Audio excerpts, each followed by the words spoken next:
हाँ जी, आज हम लोग टाइम वैल्यू ऑफ मनी का कुछ क्वेश्चन आंसर प्रैक्टिस करेंगे। और उससे पहले मैं और एक बार आपको जो प्रोसेस है सॉल्व करने का, जितने सारे क्वेश्चंस भी हैं वो सबको कैसे सॉल्व किया जाएगा वो सब पहले मैं बता दूंगा। फिर उसके बाद में हम लोग क्या करेंगे, कुछ क्वेश्चंस मैंने दे रखा है अपना पीडीएफ में, तो उसे हम लोग सॉल्व करेंगे। चलिए आइए, मेरे साथ साथ आप भी लिखेंगे, ठीक है? तो लिखिए, time value of money,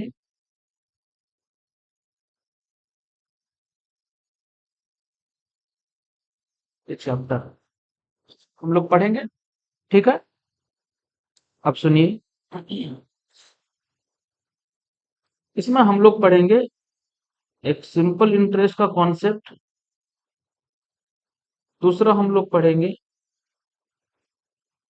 compound interest का कॉन्सेप्ट। और तीन में हम लोग पढ़ेंगे एन्युटी का कॉन्सेप्ट, ठीक है? चलिए, अब ध्यान से सुने। अगर कोई बंदा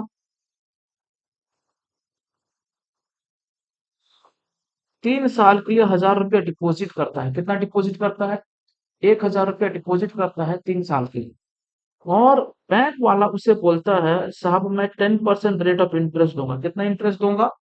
10% रेट ऑफ इंटरेस्ट दूंगा। तो सवाल बनता है, 3 साल के बाद में उसका पैसा कितना हो जाएगा?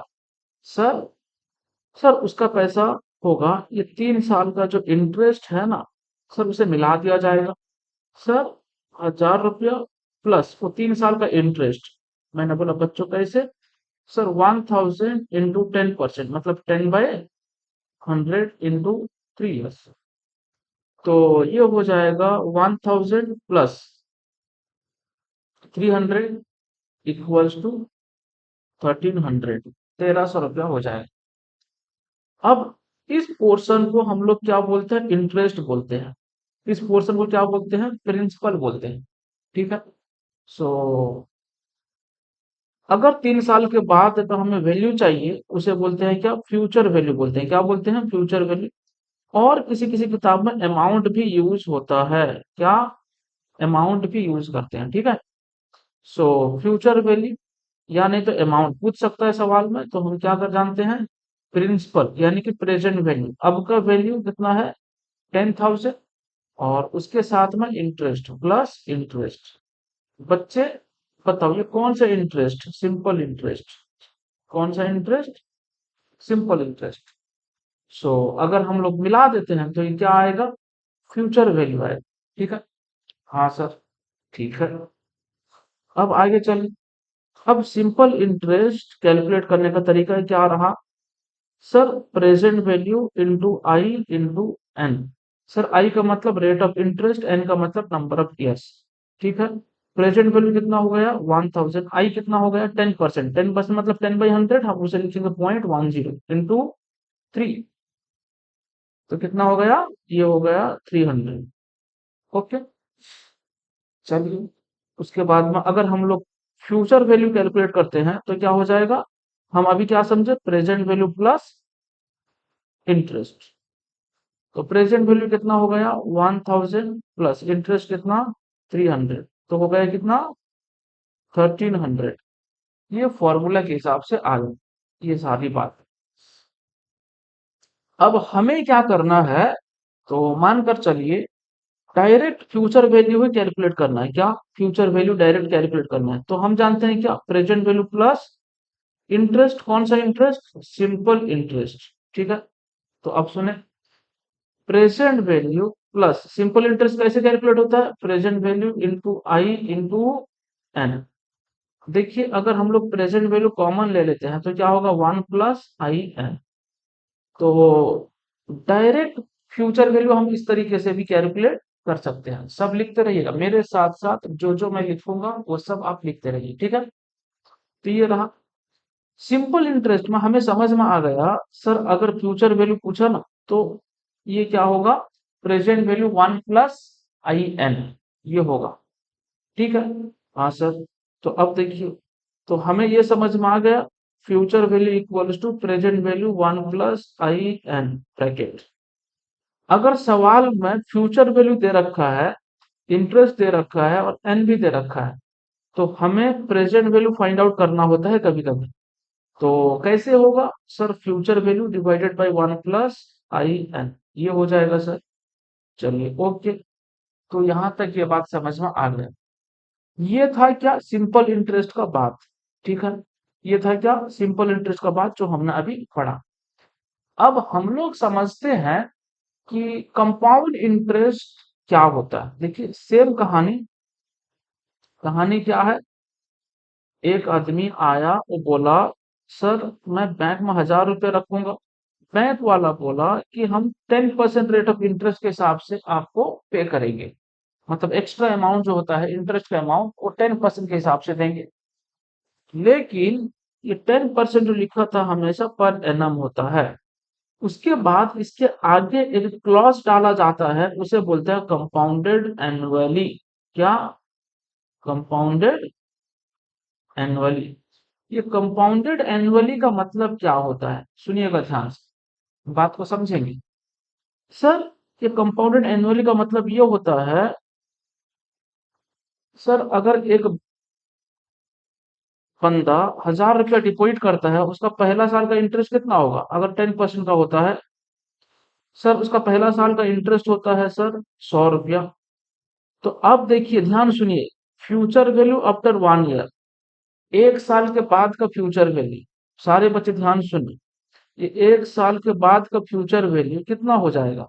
सर ये 1000 रुपया प्रिंसिपल और 100 रुपया एक साल का इंटरेस्ट। तो फ्यूचर वैल्यू आफ्टर 1 ईयर तो कितना हो गया? 1100 हो गया। तो अब सेकेंड ईयर का जो इंटरेस्ट मिलेगा, सर ये 1100 के ऊपर मिलेगा। समझ में आया बात? सेकेंड ईयर का जो इंटरेस्ट मिलेगा वो 1100 के ऊपर मिलेगा। तो 1100 के ऊपर इंटरेस्ट कितना हो जाता है? 10%। तो 1100 के ऊपर इंटरेस्ट कितना होता है सर? 110 रुपया होता है। कितना इंटरेस्ट आ जाएगा? 110 रुपये। सारे बच्चे मुझे बताएं, फ्यूचर वैल्यू आफ्टर 2 इयर्स कितना होता है? फ्यूचर वैल्यू आफ्टर 2 इयर्स कितना होता है? तो 1100 प्लस 110 तो कितना हो गया? 1210 रुपया हो गया। 1210 रुपीज हो गया। फ्यूचर वैल्यू 2 साल के बाद में कितना हो गया? 1210। सर इसका मतलब जो प्रिंसिपल अमाउंट के ऊपर तो इंटरेस्ट मिलता है, और उसके साथ साथ जो इंटरेस्ट मिलता है उसके ऊपर भी इंटरेस्ट क्या होता है? कैलकुलेट होता है, जिसको बोलते हैं कंपाउंडिंग फैक्टर, यानी कि कंपाउंड इंटरेस्ट का कॉन्सेप्ट भी इससे बोला जाता है। ओहो, अच्छा। तो सर फिर थर्ड ईयर में जो इंटरेस्ट मिलेगा, सर इसका मतलब ये हो गया 1210, यानी कि 1210 रुपीज के ऊपर इंटरेस्ट मिलेगा। मैंने बोला हाँ बच्चों। तो सर इसका मतलब 121 रुपये इंटरेस्ट मिलेगा। मैंने बोला हाँ। तो टोटल 3 साल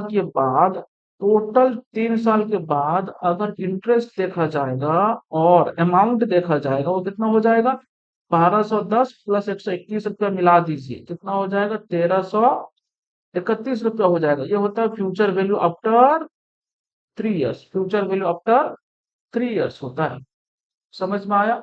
3 साल के बाद में फ्यूचर वैल्यू।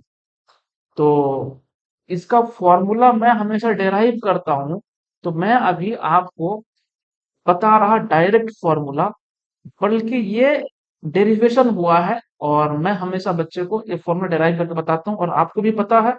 सो आप आइए लिखिए फ्यूचर वैल्यू का फॉर्मूला। क्या होगा? Present value 1 plus I to the power N हो जाएगा। सर ये फॉर्मूला से हम लोग अगर फ्यूचर वैल्यू कैलकुलेट करते हैं, तो सर क्या आंसर 1331 रुपया आएगा? मैंने बोला जी हाँ बिल्कुल आएगा। सर देखते हैं। मैंने बोला देखिए, 1000 प्लस 1 कितना? आई का मतलब इंटरेस्ट। इंटरेस्ट रेट कितना था बच्चों? 10% था। 10% का मतलब 0.10 to the power N. N कितना? 3 इयर्स। तो कितना हो गया?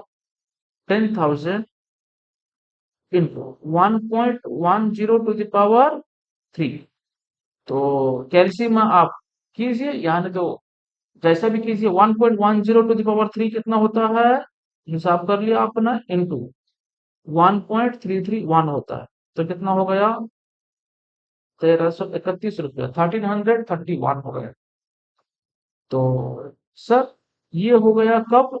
सर कंपाउंड इंटरेस्ट का कॉन्सेप्ट अगर हुआ तो सर फ्यूचर वैल्यू का फॉर्मूला यही समझ में आया हमें।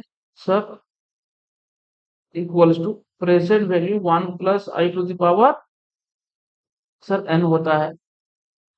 अगर कंपाउंड इंटरेस्ट में प्रेजेंट वैल्यू सवाल में पूछा तो क्या होगा? Future value divided by 1 + i⁻n हो। ओके, अब सुनिएगा ध्यान से। मैं अभी समरी बना रहा किसका? अगर सिंपल इंटरेस्ट है, कौन सा इंटरेस्ट है? सिंपल इंटरेस्ट है, और कंपाउंड इंटरेस्ट का कॉन्सेप्ट है, तो फ्यूचर वैल्यू कैसे आता है? यहाँ पर प्रेजेंट वैल्यू 1 + i n ऐसा आता है। तो कंपाउंड इंटरेस्ट का कॉन्सेप्ट अगर है तो क्या होगा? Future value equal to present value 1 + i⁻n होता है। तो प्रेजेंट वैल्यू अगर फाइंड आउट करना है तो क्या हो जाएगा? So future value divided by 1 + i n। और उसके बाद में अगर प्रेजेंट वैल्यू पूछता है तो क्या हो जाएगा? Future value divided by 1 + i⁻n। ठीक है, ये हो गया समरी किसका? Simple interest, compound interest. अब सुनिएगा ध्यान से। अब एक सवाल दिया, a sum of rupees deposited, sum कितना? मानकर चलिए 10,000। Sum of rupees deposited in a bank rupees 10,000 for 3 years, मानकर चलिए 3 years eight 10% per annum rate of interest. 10% per annum rate of interest अगर ऐसा दिया तो सारे बच्चे मुझे बताएं, सिंपल इंटरेस्ट होगा या कंपाउंड इंटरेस्ट का कॉन्सेप्ट लगेगा? सारे बच्चे बताएं। सर सिंपल इंटरेस्ट लगेगा। मैंने बोला जी हाँ बिल्कुल आपने सही बोला। सर मैंने बोला जी जी। सर कंपाउंड इंटरेस्ट का कॉन्सेप्ट कब लगता सर? सुनिएगा ध्यान से। यहाँ पर 10% पर एनम तो दिया, लेकिन आगे लिखता, क्या लिखता? कंपाउंडेड लिखता। क्या लिखता? टर्म यूज करता कंपाउंडेड। ठीक है, कंपाउंडेड, कंपाउंडेड एंड। अच्छा, और एक बात बताता हूँ, मजे की बात बताता हूँ। कंपाउंडेड क्या क्या हो सकता है? देखिए कंपाउंडेड आगे लिखिएगा, एनुअली हो सकता है, एनुअली हो सकता है, या नहीं तो हाफ ईयरली हो सकता है, या नहीं तो क्वार्टरली भी हो सकता है। ध्यान से, कंपाउंडेड एनुअली हो सकता है, हाफ ईयरली हो सकता है, क्वार्टरली हो सकता है, और हद तो यह है मंथली भी हो सकता है। हद तो यह है मंथली भी हो सकता है। अब सुनिएगा ध्यान से, मैं आपको बताता हूँ, सुनिए। नॉर्मली कंपाउंड इंटरेस्ट का कॉन्सेप्ट में फ्यूचर वैल्यू क्या होता है? प्रेजेंट वैल्यू 1 + i⁻n होता है। क्या होता है? कंपाउंड इंटरेस्ट का क्या होगा?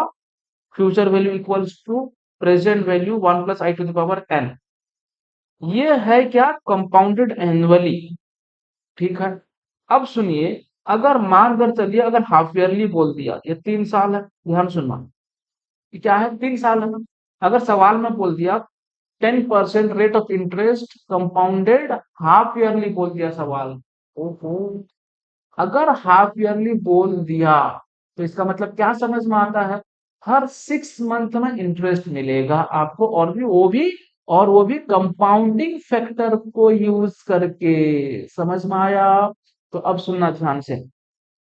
मतलब ये हो गया आपका 6 मंथ, ये हो गया 6 मंथ, 6 मंथ, मतलब यहाँ पर आपका पहला इंटरेस्ट मिलेगा, फिर यहाँ पर जो भी इंटरेस्ट मिलेगा उसके साथ मिलाकर फिर ये 6 मंथ का इंटरेस्ट मिलेगा, फिर टोटल इंटरेस्ट जो भी रहेगा उसको मिलाकर फिर यहाँ पे इंटरेस्ट मिलेगा। इस तरीके से सारे बच्चे बताओ, ये 3 साल में कितना बार इंटरेस्ट मिलेगा? बताइए, 3 साल में कितना बार? सर हम बताएंगे। मैंने बोला बताओ बच्चे। 6 टाइम्स इंटरेस्ट मिलेगा सर, साल में 2 बार इंटरेस्ट मिला, साल में सर 2 बार इंटरेस्ट मिला, साल में 2 बार इंटरेस्ट मिला। कितना बार इंटरेस्ट मिल रहा है सर? 6 टाइम्स इंटरेस्ट मिल रहा है। कितना? 6 टाइम्स। अब बताइए, रेट ऑफ इंटरेस्ट जो है, रेट ऑफ इंटरेस्ट जो है बच्चे वो 10% है। 10% हमेशा पर एनम सवाल में देता है, हमेशा पर एनम सवाल में देता है। लेकिन ये जो 6 मंथ में इंटरेस्ट आपको मिलेगा, पहला 6 मंथ में इंटरेस्ट आपको मिलेगा, वो पूरा 10% मिलेगा या 5% मिलेगा सर? 10% पर एनम का होता है। तो 6 मंथ का इंटरेस्ट कितना होता है? 5% होता है। तो इसका मतलब सर 5% इंटरेस्ट मिलेगा 6 मंथली, और वो भी 6 बार मिलेगा। मैं बोला जी हाँ, बिल्कुल सही बताया आपने। तो सर इसका फॉर्मूला क्या होगा फिर? सुनिए, बहुत ही आसान है। फ्यूचर वैल्यू हम क्या जानते हैं? प्रेजेंट वैल्यू 1 + i⁴ एन, हम ये जानते हैं। ये हो गया कंपाउंडेड एनुअली। अगर हाफ ईयरली होता है तो एन में 2 मल्टीप्लाई कीजिए, आई में 2 डिवाइड कीजिए। और क्वार्टरली अगर होता है, तो अगर क्वार्टरली होता है, प्रेजेंट वैल्यू 1 + i⁴ n, अगर क्वार्टरली होता है तो 4 बार इंटरेस्ट मिलेगा साल में। एक साल में 4 बार इंटरेस्ट मिलेगा, ठीक है। You will get 4 times interest, 4 times interest in a year. समझ में आया बात? तो क्या करना होगा अभी? तो यहाँ पर 4 डिवाइड फिर हो जाएगा। सर अगर मंथली हुआ तो प्रेजेंट वैल्यू 1 + i⁴n तो हम जानते हैं, तो इंटू 12 मल्टीप्लाई कीजिए, यहाँ पर 12 डिवाइड कीजिए। सर मैंने बोला जी जी। सर अभी जैसा आपने लिया था, प्रेजेंट वैल्यू दिया 10,000, और 1 + i दिया था कितना? 10% सर, 0.10, और एन था सर 3 इयर्स। तो अगर सर हाफ ईयरली होता है तो हम यहाँ 2 मल्टीप्लाई करेंगे, ये 0.10 से 2 डिवाइड कर देंगे। अब जो इस हिसाब से आएगा फ्यूचर वैल्यू, वो फाइंड आउट कर लेना और लिख लेना। मैंने बोला ठीक है सर। समझ में आया या नहीं आया? कंपाउंड इंटरेस्ट का बात समझ में आ गया? तो आप सवाल पहचानेंगे कैसे कि ये सिंपल इंटरेस्ट का सवाल है या कंपाउंड इंटरेस्ट का सवाल है? कैसे पहचानेंगे? तो सिंपल इंटरेस्ट का जो बात अगर बोलेगा सवाल में, तो रेट ऑफ इंटरेस्ट का आगे या पीछे कुछ भी नहीं बोलेगा, कुछ भी नहीं लिखेगा, कंपाउंडिंग का बात ही नहीं करेगा। लेकिन अगर आपने कंपाउंड इंटरेस्ट का सवाल पढ़ रहे हो तो देख लेना, कंपाउंडिंग एनुअली या हाफ ईयरली या क्वार्टरली, कुछ भी, या नॉर्मली कंपाउंडिंग लिखा है तो मान जाना कि ये एनुअली है। समझ में आया बात? तो ऐसा है, ठीक है। उसके बाद ये गया। नेक्स्ट अब आते हैं, देखिए ये दो कॉन्सेप्ट खत्म हुआ हमारा, ठीक है। तो अब आते हैं, सारे बच्चे ध्यान सुनो, सारे बच्चे समझेंगे बात को। अगर बात समझ में आ जाता है ना, तो फिर सवाल सॉल्व करना बड़ा आसान लगता है। समझ में आया बात? तो जब तक हमें उसका कॉन्सेप्ट समझ में नहीं आता, तो सवाल को सॉल्व करना में मजा नहीं आएगा। अगर सवाल सॉल्व भी कर लेते हैं तो रटने की तरह लगेगा, समझने की तरह नहीं लगेगा, ठीक है। तो आप याद कितना चीज रखेंगे? याद तो रखना है, लेकिन अगर समझ कर याद रखें तो बड़ा ही मजा आता है, ठीक है। चलिए, आइए, ठीक है। एक बंदा बोला, सर मैं 1,000 रुपया डिपॉजिट करूंगा हर साल। ध्यान से याद रखिए, एवरी ईयर। सर 1,000 रुपया मैं पहला साल में डिपॉजिट करूंगा, 1,000 फिर दूसरा साल में डिपॉजिट करूंगा, और 1,000 में तीसरा साल में डिपॉजिट करूंगा। तो वो सवाल पूछ रहा है, मेरा फ्यूचर वैल्यू कितना होगा बताइए? ये सवाल पूछ रहा है, ये सवाल पूछ रहा है, ठीक है। तो इसका मतलब क्या समझ में आया? Every year he will deposit rupees 1,000 every year. तो ऐसा एवरी ईयर, ईच ईयर, अगर सवाल में मेंशन कर दिया, समझ जाना ये क्या है? ये एन्युइटी है। समझ में आया? अगर equal amount of instalment paid और received in equal intervals, then it is called annuity. अगर इक्वल अमाउंट, देखिए 1,000 रुपया 1,000 रुपया 1,000 रुपया दे रहा है, इंटरवल क्या है? हर एक साल, हर एक साल यानी कि हर 12 मंथ में दे रहा है। तो इस कॉन्सेप्ट को क्या बोलते हैं? एन्युइटी बोलते हैं। समझ में आया? तो एन्युइटी का टाइप्स है, ठीक है। वो टाइप को पहले समझ जाइए। एन्युइटी के कई सारे प्रकार हैं। एन्युइटी जो दिया जाता है या लिया जाता है, उसका कॉन्सेप्ट है कुछ, इसको समझ जाइए। अगर समझ जाते हैं तो फिर बड़ा ही आसान लगेगा आपको ये सॉल्व करना में, एन्युइटी का क्वेश्चन सॉल्व करने में, ठीक है। तो अब सुनिए, तो मान कर चलिए एक होता है एन्युइटी सर्टन। लिखिए लिखिए, annuity certain, CERTAIN, certain. Certain का मतलब क्या हो गया? डेफिनाइट, मतलब लिमिट। समझ में आया? सर्टनटी है, अनसर्टन नहीं है। तो इसका मतलब क्या हो गया? अगर कोई एन्युटी पर्टिकुलर पीरियड्स के लिए, 4 इयर्स के लिए, 5 इयर्स के लिए, 3 इयर्स के लिए दिया जा रहा है, या नहीं तो लिया जा रहा है, पेड या received for a particular periods, for a certain number of periods, then it is called annuity certain. समझ में आया बात? यानी कि ये समझ जाइए कि एक बंदा 1,000 रुपया देगा फॉर एवरी ईयर देगा 1,000 फॉर 3 इयर्स, यानी अप टू 3 इयर्स, ये भी हो सकता है।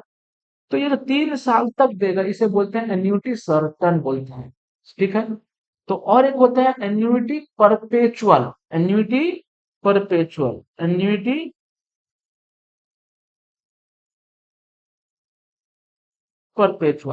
ये एन्युटी परपेचुअल क्या होता है?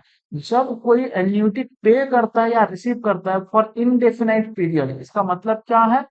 सर्टनटी नहीं है कब तक देगा, 3 साल, 4 साल, 5 साल, इसका कोई लिखा ही नहीं है सवाल में कब तक एन्युटी देना है या लेना है, कुछ भी लिखा नहीं। कितना साल तक देगा वो नहीं पता। तो नंबर ऑफ ईयर्स जिस सवाल में नहीं दिया है वो समझ जाना कि वो एन्युटी परपेचुअल का जो है कॉन्सेप्ट यूज होने वाला है। तो हम दो बात समझे, एक होता है एन्युटी सर्टन, एक होता है एन्युटी परपेचुअल। सर मैंने बोला जी जी। सर इसका मतलब अगर सवाल में नंबर ऑफ ईयर्स दिया है, समझ जाएंगे हम लोग कि ये एन्युटी सर्टन है। मैंने बोला हाँ। तो अब सुनिए उसके बाद नेक्स्ट एक होता है एन्युटी ड्यू, और एक होता है प्रीपेड। एन्युटी ड्यू और एक होता है प्रीपेड। एन्युटी ड्यू और प्रीपेड कैसे पहचानेंगे? अगर मान लीजिए एन्युटी 1,000 तो पे किया जाएगा, कभी बिगिनिंग ऑफ द ईयर में पे किया जाएगा, तो कभी एंड ऑफ द ईयर में पे किया जाएगा। मान कर चलिए 1 साल, ठीक है। अब सुनिएगा ध्यान से। एन्युटी अगर at the end of the year में पे होता है इसे बोलते हैं ड्यू। अगर annuity at the beginning of the year में पे होता है इसे बोलते हैं प्रीपेड। समझ में आ गया बात? सुनिए सवाल में अगर दिया है ऐसा 1,000 पेड ईच ईयर या एवरी ईयर फॉर 3 इयर्स, ये जो फॉर 3 इयर्स दिया तो समझ गए कि एन्युटी सर्टन है ये। उसके बाद for 3 years at the end of each year, अगर ऐसा दिया फिर at the end of each year दिया मतलब साल का आखिर में पे होता है एन्युटी, हर साल का आखिर में पे होता है, तो उसे बोलेंगे एन्युटी ड्यू। और अगर सवाल में पूरा मेंशन किया है at the beginning of each period तो समझ जाना ये एन्युटी प्रीपेड है। ठीक है। तो क्या है? Annuity prepaid. बट अगर सर सवाल में कुछ दिया ही नहीं, annuity at the end of the year में पे हो रहा है या annuity at the beginning of the year में पे हो रहा है, तो सवाल अगर इसके ऊपर साइलेंट है तो क्या समझना? तो ये annuity at the end of the year में पे हो रहा है। अरे आप सुनो, अगर आपने किसी से पैसा लिया है तो आपको देना है पैसा, ठीक है। तो आप कब देना पसंद करेंगे? मान लीजिए कि बोला कि सर अभी तो अप्रैल का मंथ चल रहा है तो मैं आपको मई में पैसा दे दूंगा। तो आप बताइए मई 1 तारीख, मई में पैसे देने का मतलब क्या होता है? मई 1 तारीख होगा या मई 31 भी हो सकता है? सर मई 31 भी हो सकता है। मई 1 का तो कोई गारंटी है ही नहीं। तो सवाल में इसी तरह से मेंशन अगर नहीं किया है कि at the end of the year में पे हो रहा है या at the beginning of the year में पे हो रहा है, तो समझ जाएगी क्या? तो सवाल अगर साइलेंट है तो एन्युटी ड्यू समझना कि एन्युटी ड्यू का कॉन्सेप्ट यूज होगा, प्रीपेड का नहीं। प्रीपेड के लिए सवाल में पूरा मेंशन किया रहेगा कि ये एन्युटी प्रीपेड है। ठीक है। चलिए आगे चलते हैं नेक्स्ट। तो गया एन्युटी सर्टन, उसके बाद परपेचुअल, फिर एन्युटी ड्यू, एन्युटी प्रीपेड गए। ठीक है। तो ये रहा। अब होता है एक एन्युटी इमीडिएट। क्या होता है? एन्युटी इमीडिएट और एन्युटी डेफर्ड। ठीक है। एक होता है एन्युटी इमीडिएट और एक होता है एन्युटी डेफर्ड। इमीडिएट का मतलब क्या होता है कि जब का एन्युटी तब पे कर देना है, कोई डिले नहीं। अगर एन्युटी आप पे कर रहे हैं, ईच ईयर का एन्युटी आप ईच ईयर ही पे कर दे रहे हैं, तो एन्युटी इमीडिएट उसे बोलते हैं, विदाउट एनी डिले। अगर आप ना कुछ साल या कुछ पीरियड डिले करके पेमेंट कर रहे हैं एन्युटी, तो इसे बोला जाएगा एन्युटी डेफर्ड। सवाल अगर साइलेंट है, कितना दिन के बाद डिले हो, कितना डिले के बाद एन्युटी पे हो रहा है, ये सवाल में मेंशन नहीं है। एन्युटी तो पे हो रहा है या एन्युटी रिसीव हो रहा है, लेकिन कितना डिले के बाद एन्युटी पे हो रहा है या रिसीव हो रहा है, ये मेंशन नहीं है। तो समझ जाना, क्या समझ जाना, एन्युटी इमीडिएट समझ जाना। समझ में आया बात? तो अगर मानकर चलिए ड्यू और इमीडिएट में सवाल साइलेंट है तो क्या माना जाएगा, एन्युटी ड्यू। और एन्युटी इमीडिएट और डेफर में अगर सवाल साइलेंट है तो क्या माना जाएगा, एन्युटी इमीडिएट माना जाएगा। ठीक है, तो इतना कॉन्सेप्ट अगर आपको समझ में आ गया तो सुनिए, यहाँ लिख देना एन्युटी ड्यू, सवाल अगर साइलेंट है तो तब भी माना जाएगा। ठीक है, अब सुनिए ध्यान से, हमने एक पढ़ा एन्युटी, लिखो लिखो मेरे साथ साथ लिखो, एन्युटी सर्टन। एन्युटी सर्टन मतलब डेफिनेट पीरियड तक पे होगा एन्युटी, एन्युटी सर्टन। उसके बाद ड्यू इमीडिएट, ACDI लिखो, इसका फुल फॉर्म पूरा लिख दो यहाँ पर, एन्युटी सर्टन ड्यू इमीडिएट। अगर ऐसा है, सवाल में कैसे पता चलेगा सर ये एन्युटी सर्टन ड्यू इमीडिएट है? देखिए, एन्युटी का मतलब आपको समझ में आ गया कि एक अमाउंट है जो ईच ईयर एवरी ईयर पे होता होगा या रिसीव होता होगा। सर्टन का मतलब एक नंबर्स दिया होगा, टाइम्स दिया होगा, डेफिनेट पीरियड दिया होगा। ड्यू का मतलब सवाल साइलेंट है, कब पे हो रहा है, बिगिनिंग में या एंड में पे हो रहा है, सवाल साइलेंट है यानी तो सवाल में दिया ही है at the end of the year में पे हो रहा है, तो वहां ड्यू लगेगा। इमीडिएट का मतलब अगर सवाल में दिया नहीं, डेफर्ड हो रहा है बोल के, डिले हो रहा है एन्युटी, तो सवाल में दिया नहीं, मेंशन नहीं किया है, तो उसे इमीडिएट समझा जाएगा। अगर ऐसा हुआ तो फिर सवाल में कभी कभी पूछेगा फ्यूचर वैल्यू फाइंड आउट करो, कभी पूछेगा प्रेजेंट वैल्यू फाइंड आउट करो। तो फ्यूचर वैल्यू फाइंड आउट करने का फॉर्मूला क्या हो गया, A/I 1 + I⁴ याद रखिएगा ध्यान से, ये लिख लें, A/I 1 + I⁴ ठीक है, ये रहा। सर मैंने बोला जी, सर अगर मान लीजिए प्रेजेंट वैल्यू का सवाल पूछा, सवाल ऐसा दिया है, एन्युटी दिया, सटन दिया, ड्यू इमीडिएट, इस तरह का सवाल है, तो सवाल में कहीं पूछेगा फ्यूचर वैल्यू फाइंड आउट करो, सवाल में कहीं पूछेगा प्रेजेंट वैल्यू फाइंड आउट करो। ठीक है, टेंशन मत लीजिए, आप लिखिए, जब क्वेश्चन हम लोग सॉल्व करेंगे ना वहां आपको समझ में आ जाएगा। ठीक है, चलिए आइए। सर प्रेजेंट वैल्यू पूछा तो देखिए बताता हूँ, A/I 1 - 1 + I⁴ n। तो आपको पता होना चाहिए प्रेजेंट वैल्यू जब हम लोग फाइंड आउट करते हैं 1 + I⁴ n डिवाइड होता है बोल के। ठीक है, आप ये याद रखिए, और बस ये दो ही याद रखिए। ये जो भी फॉर्मूला है, ये देखिए प्रेजेंट वैल्यू का फॉर्मूला है। A/I कॉमन क्या चीज है, देखिए A/I और A/I दोनों पे कॉमन है। हाँ सर, तो यहाँ पर क्या हुआ, 1 + I⁴ n - 1 हुआ है, यहाँ पर पहले 1 उसके बाद माइनस है। ठीक है, यहाँ पर क्या है, 1 फिर उसके बाद -1/1 + I⁴n ऐसा है। ठीक है, ये हो गया क्या, एन्युटी सर्टन ड्यू इमीडिएट। अब सुनिए ध्यान से, अगर सवाल में ऐसा बोला फिर एन्युटी सर्टन प्रीपेड इमीडिएट, लिखो फुल फॉर्म लिख लो यहाँ पे, annuity certain prepaid immediate, full form पूरा लिख लो, एन्युटी सर्टन प्रीपेड इमीडिएट। इसका मतलब सर हमें कैसे पता चलेगा ये एन्युटी सर्टन प्रीपेड इमीडिएट का क्वेश्चन है बोल के? एन्युटी तो आपको समझ में आ जाएगा कि एन्युटी अप्लाई होगा या सिंपल इंटरेस्ट या कंपाउंड इंटरेस्ट, आपको समझ में आ जाएगा पहले। एन्युटी में क्या है, जो 10,000 या 1,000 या 5,000 है वो ईच ईयर पे होता होगा या रिसीव होता होगा। ठीक है, हाँ सर।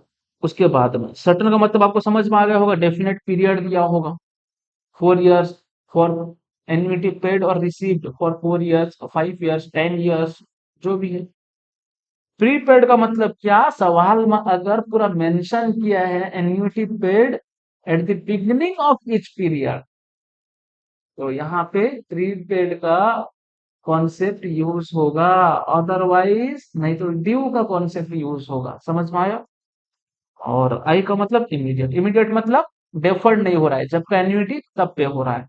तो इस केस में बच्चे सिर्फ, और सुनिए, मैं आपको पहले कॉन्सेप्ट बता देता हूँ। कॉन्सेप्ट ये है, मान लीजिए 1000 अगर at the end of the year में पे होता है, मुझे बताइए ये पहला साल का एंड में अगर पे हुआ है, क्या इस साल का इंटरेस्ट मिलेगा? बताइए सारे बच्चे बताइए, इस साल का इंटरेस्ट मिलेगा? नहीं सर, नहीं मिलेगा। क्यों? क्योंकि सर 1000 जो डिपॉजिट हुआ है एन्युटी, वो पूरा एक साल के बाद डिपॉजिट हुआ है, इस साल का तो इंटरेस्ट मिलेगा ही नहीं। मैंने बोला वेरी गुड। तो अगर बच्चे मान कर चलिए ये 1000 यहाँ पे डिपॉजिट होता, 1000 बिगिनिंग ऑफ द ईयर में डिपॉजिट होता, तो मुझे सारे बच्चे बताइए, तो एक साल का इंटरेस्ट मिलता या नहीं मिलता? सर हाँ, मिलता। तो इसका मतलब क्या समझ में आया? सिर्फ इंटरेस्ट एक साल का एक्स्ट्रा मिलेगा। तो इसका मतलब सर ये जो है, यहाँ पर एन्युटी सर्टेन ड्यू इमीडिएट में जो फॉर्मूला है, वही फॉर्मूला को कॉपी करना है, लेकिन एक साल का इंटरेस्ट एक्स्ट्रा मिलेगा, उसी को लिखना है एक्स्ट्रा। तो इसका मतलब क्या हुआ? फ्यूचर वैल्यू, देखिए ध्यान सुनिए, एन्युटी सर्टेन प्रीपेड इमीडिएट का फॉर्मूला क्या होगा? फ्यूचर वैल्यू अगर पूछा होगा तो क्या होगा sir? A by I 1 plus I to the power N minus 1, ये हो गया।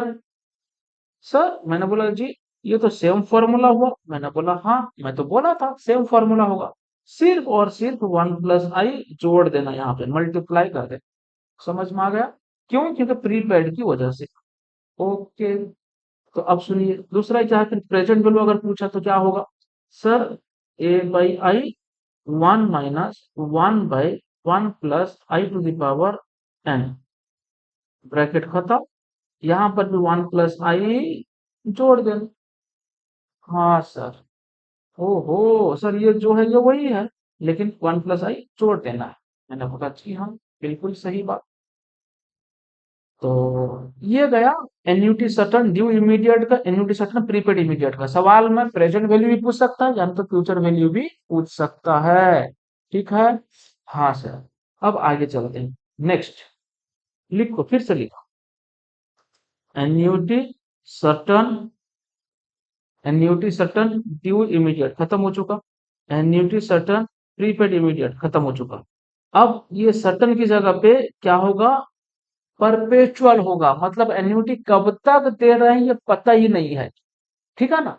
इनडेफिनेट पीरियड के लिए एन्युटी पे हो रहा है या रिसीव हो रहा है, तो उस केस में क्या यूज होगा? सर्टन की जगह परपेचुअल यूज होगा। समझ में आया बात? हाँ सर।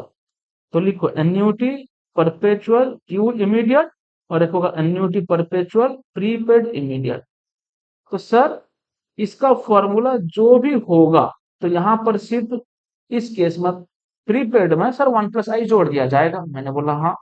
देखिए इसका फॉर्मूला सिर्फ इतना सा है, ए बाई आई खत्म, ए बाई आई।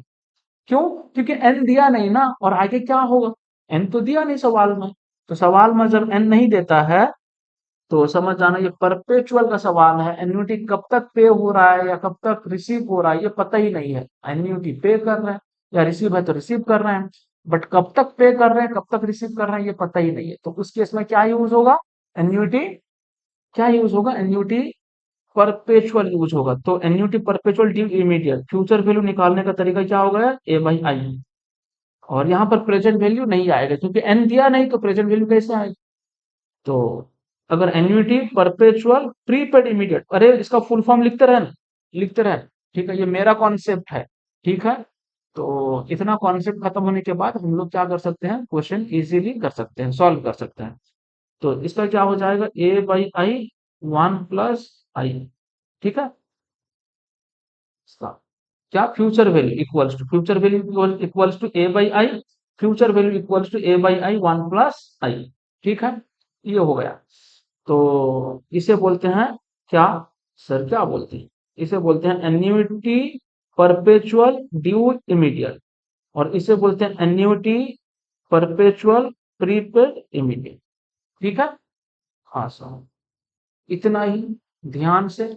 इसके बाद हम लोग क्या करेंगे? अभी क्वेश्चन आंसर सॉल्व करने वाले हैं। ठीक है? चलिए आइए।